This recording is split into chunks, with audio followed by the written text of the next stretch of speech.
તમે અહીંયા તમારી જે કઈ કથા ચાલે છે, જે કઈ તમે કથાનું શ્રવણ કરો છો, તમારું જે અહીંયા બધું જ ફેસબુક ઉપર અને યુટ્યુબ ફરે છે. અને અમારા પ્રવીણ રામ બાપુનું એક ગ્રુપ છે.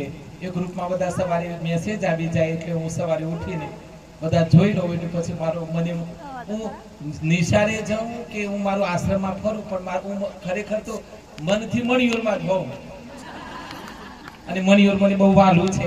પણ એક વખત આપણે ભગવાન રામચંદ્રની જરૂરત. બોલો શ્રી રામચંદ્ર ભગવાનની.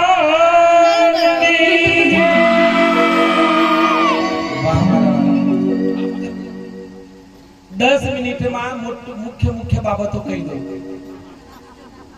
હું તો આજે એ પણ પ્રાર્થના કરું છું કે હવે ક્યારે હરદાસપુર થશે કથા એ તમારા પ્રવીણ બાપુને ખબર, પણ બાપુની જલ્દી મારું સમણીઓ ધની મારો અયોધ્યાનો રામ જલ્દી હરદાસપુરમાં કથા કરાવે એવી હું એમના ચરણોમાં વિનંતી મૂકી દઉં છું. એ કરાવશે એવું મને પાકી ખાતરી છે. પણ જલ્દી હરદાસપુરમાં બાપુની કથા થાય એવા મને આશીર્વાદ આપો ને એવા શક્તિ પણ આપો સાહેબ.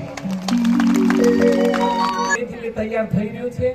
જલ્દી તમારા બધાને પગલા પડે એના માટે પ્રવીણ બાપુને આખું કોન્ટ્રાક્ટ જ આપી દીધું છે. બાપુ ભક્તો માટે બધી વ્યવસ્થા થઈ જાય એના માટે અમે આખું વર્ષ સતત મહેનત કરવાના છીએ અને બધી સવલતો ઊભી કરી.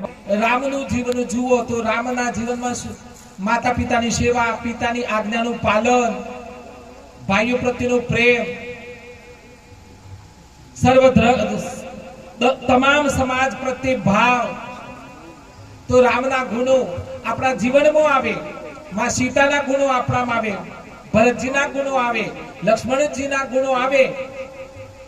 તમે રામ બોલો એટલે રામ સતત રામ રામ બોલો એટલે ઓટોમેટિક તમારામાં રામના ગુણો આવે ને આવે. જેવું તમે રટણ કરો એવા ગુણો આવે.